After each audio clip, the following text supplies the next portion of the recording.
Well, folks, we have a shocking poll out of the 2026 Senate election in Texas. This is a new poll showing that Congresswoman Jasmine Crockett, a far left progressive radical Democrat, leading the Democrat primary, according to a recent poll. She's an extremely controversial congresswoman, extremely controversial. But in this poll, she has 35% support among likely Democrat voters. This was 566 likely Democrat voters with a margin of error of 3%. So no one is even within the margin of error in this election. And we already know that the 2026 Senate election in Texas will shape up to be an extremely pivotal battle in each primary. The Republican primary, you have John Cornyn and Ken Paxton going after it. Now you have the Democrat primary. Now you see that Jasmine Crockett is leading 15 points over the only declared Democrat candidate so far in this race in Colin Allred. She's even has a bigger lead over Beto O'Rourke and Joaquin Castro. An even bigger lead.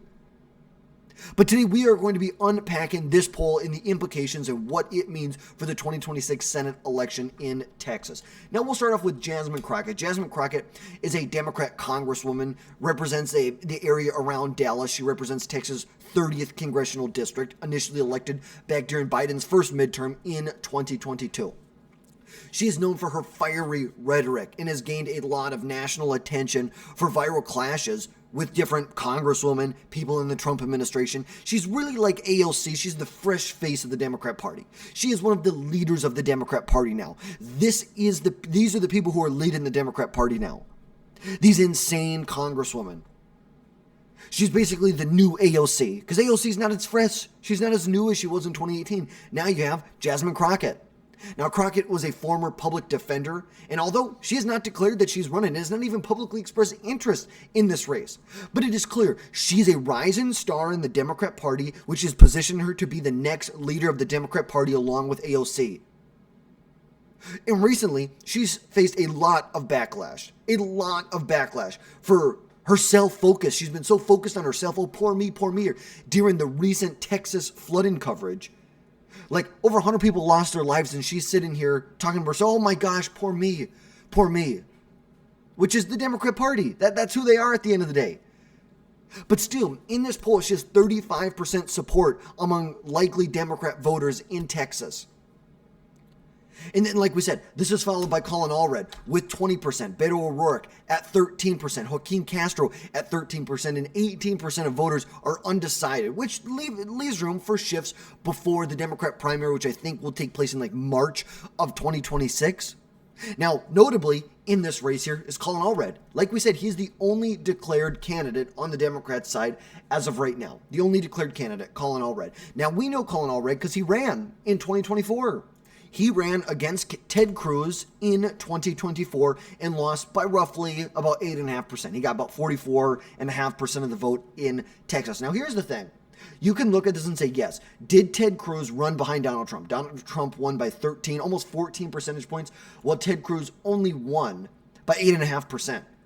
But this is no stranger. This is not a unknown or unfamiliar situation for Ted Cruz. Go back to 2018. I should say 2016. Trump wins the state by 9 points. Ted Cruz, notably in 2018, barely squeaks by, barely beats out Beto O'Rourke in 2018, wins by about 2.5 percentage points. Now, a couple of things that you have to note in here, which he's very much expanded his margin of victory. No doubt about that. Number one, in 2016, Ted Cruz refused to endorse Donald Trump. Refused to do it. Number two, Mitch McConnell and the National Republican Senatorial Committee would not put any money behind Ted Cruz. They would not put any money into this race. Ted Cruz did it on his own. He had to do it all on his own here. And he still won. Fast forward to 2024, he still wins by almost 9 percentage points. A pretty good margin of victory. Pretty good for this state. But now we see Colin Allred as the only Democrat who's declared that he's going to run in 2026 as of right now. But look, hey, I am just fine. If the Democrats want to go ahead and nominate Jasmine Crockett, go ahead. You will any idea or any anxiety that Republicans had that Ken Paxton could really hurt Republicans in the state. That he could bring down the margin. Maybe John Cornyn's going to win by 7, 8, 9, 10 percentage points. Ken Paxton's only winning by 2, 3, 4, 5 percentage points. If they nominate Jasmine Crockett, it does not matter. Republicans, whether it's Cornyn, whether it was Ken Paxton, Republicans will win. They will win. If you nominate, Representative Cuckoo right here, Republicans will win in this state. They will. And it's a Republican safe state. But then to nominate about as far left of a progressive Democrat that you can find, probably one of the most ratchet Democrats that you can possibly find, we have to take an assumption that this is based off name recognition. She has got her name out there a lot recently. But I think there's a lot of baggage, a lot of controversies that would hurt her in a general election at the end of the day. Now, jumping back to the Republican primary, we know it's kind of an interesting situation right now. John Cornyn, he is the incumbent senator who is seeking a 5th term in the Senate, elected back in 2001, took office in 2002. He now is facing a primary from the right, from Texas Attorney General Ken Paxton. And this would put the Republican Party in a very much of a bind. You have the National Republican Senatorial Committee who is there to support incumbents. But at the same time, you see Ted Cruz refusing to endorse in this race as of right now. Donald Trump has refused to endorse in this race as of right now. There's plenty of big name endorsements that we have not seen come out because it's going to be a tough primary. It is. Now, John Cornyn has the advantage of being an incumbent. He's got $5.5 million cash on hand. But Ken Paxton has led in every single poll that was taken. Every single one. Even the most recent one from Pulse Decision Science shows that Ken Paxton is a lead in John Cornyn by almost 20 points. Almost 20 points. He leads Cornyn in every single poll that has been taken, a primary poll. Now, Ken Paxton, obviously, primarying him from the right, he is leading among what you would call the core conservative Trump voters. While Paxton is leading with those voters, while Cornyn is obviously holding his ground with more traditional Republicans, probably moderates, some more independents, maybe independents who lean a little bit to the right. It is very clear that Cornyn has much broader appeal statewide. Paxton does a lot better with the base. Plus, Paxton has a lot of baggage, a lot of scandals, including a 2023 impeachment. He recently, just last week, announced that he's getting divorced from his wife, who's a state representative or state senator in Texas, which who knows what could come out of that. That could be messy. That could weaken not only his chances of winning the Republican primary, but that could 100% weaken him in a general election. And that's why you look at this, you see Jasmine Crockett leading with Democrats. Makes Republicans giddy at the idea. They love the idea. Because then we have less to worry about. It's almost like an insurance policy against Ken Paxton becoming the nominee for the Republicans. And the reality is that John Cornyn has drawn a lot of criticism from hardline conservatives, but at the end of the day, they will most likely fall in line and vote for John Cornyn. They're not going to vote for a Democrat. They may choose not to vote, but they're not going to vote for a Democrat. They probably will still fall in line and vote. But with Ken Paxton, he's going to lose a lot of independents, a lot of disenfranchised Democrats, a lot of people who are in the middle, the more moderate people. He is going to lose that. He will lose support. And in a midterm election, which will probably be good for the Democrat Party nationwide, like the historical trends show that it's going to be a better year for Democrats than it will be for Republicans. So why are you going to take chances with that? Why? This GOP primary battle could fracture the Republican Party in Texas, giving Democrats an opening in the 2026 Senate election. Now, ultimately, I still believe that Republicans will win this seat. Do I think it could very much hurt Republican prospects in the general election? Of course I do.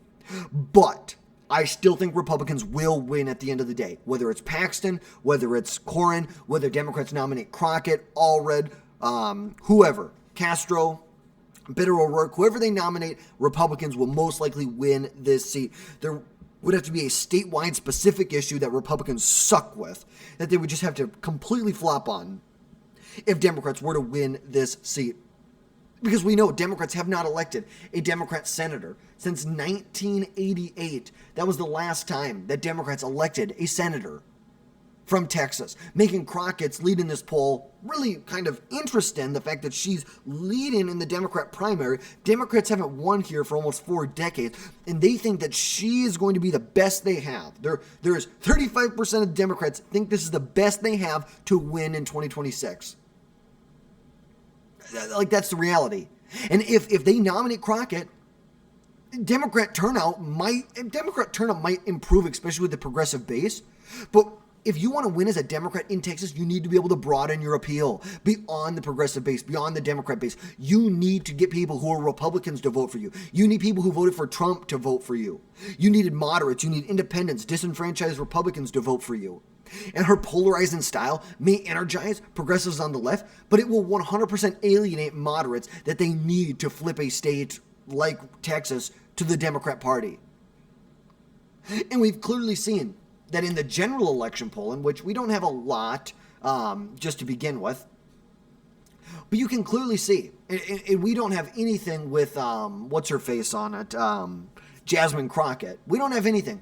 But you can clearly see here that Republicans consistently are polling very well. They are. But you can see that Colin Allred pretty consistently in these polls has a stronger general election polling versus other people. So he may be a safer bet for Democrats than someone like Crockett, but hey, I don't care. Go ahead, nominate Jasmine Crockett. I would love to just take this one off, take the state of Texas out of consideration in 2026. And right now, Republicans, they hold a 53 to 47 seat majority in the Senate. And Texas is a must hold if they want to maintain control in 2026. Having a competitive state in Texas in 2026 is nothing but problems for the Republican Party. And not even because I think Democrats could win there, it's because Republicans are just going to have to spend more money, more resources in Texas to hold the seat that should be a safe Republican seat instead of pouring it into places that matter. Places like Georgia, like Michigan, like New Hampshire, like North Carolina, like Maine, like Minnesota.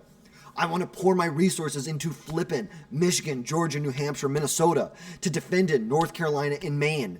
Now we know Roy Cooper is going to be in North Carolina. That brings a lot of money to the table from the new North Carolina Democrats. Okay, don't mess around. Don't take resources away from states that are competitive to put them towards states that should not be competitive. That's the reality of this. And I think in this election, I think Republicans, if she is the nominee, this will be a huge red wave for Republicans. I think Republican turnout will go through the roof. They will mobilize Republican opposition to people like Jasmine Crockett on a statewide basis. It is. And I think this poll, it should be a wake-up for conservatives. This is the direction the Democrat Party is going. This is where they want to go. You better be able to capitalize on it. You better be able to capitalize and absolutely pound the crap out of them. Electorally pound the crap out of them. But to wrap it all up, the 2026 Senate election is starting to heat up now. We now have this poll. Jasmine Crockett's leading in the Democrat primary. We don't know what's going to happen. Ken Paxton is leading the Republican primary, but we're going to see what happens. We're going to see what does Trump do? Does he endorse before the primary is over with? Does Ted Cruz endorse? How exactly does that work? Do Democrats actually try and coalesce behind Jasmine Crockett, who hasn't even announced she's running? Or someone like Colin Allred, who probably would do better in a general election than Jasmine Crockett would. While she may dominate a Democrat primary, if Democrats are really, if that's what they want, her electability against a Republican will remain extremely low. Her odds of winning are extremely low, regardless, is it Cornyn, is it Paxton, regardless of how that primary fight turns out. I don't believe it would open a door for Democrats to challenge Republicans. I just don't. If Jasmine Crockett is the nominee, it does nothing but close doors for Democrats. But stay tuned for any updates on the 2026 Senate election in Texas today. That is going to wrap things up for now, folks. As always, drop down below, hit that subscribe button, smash that like button. Make sure you never miss another video from us again in the future. And folks, we will catch you next time.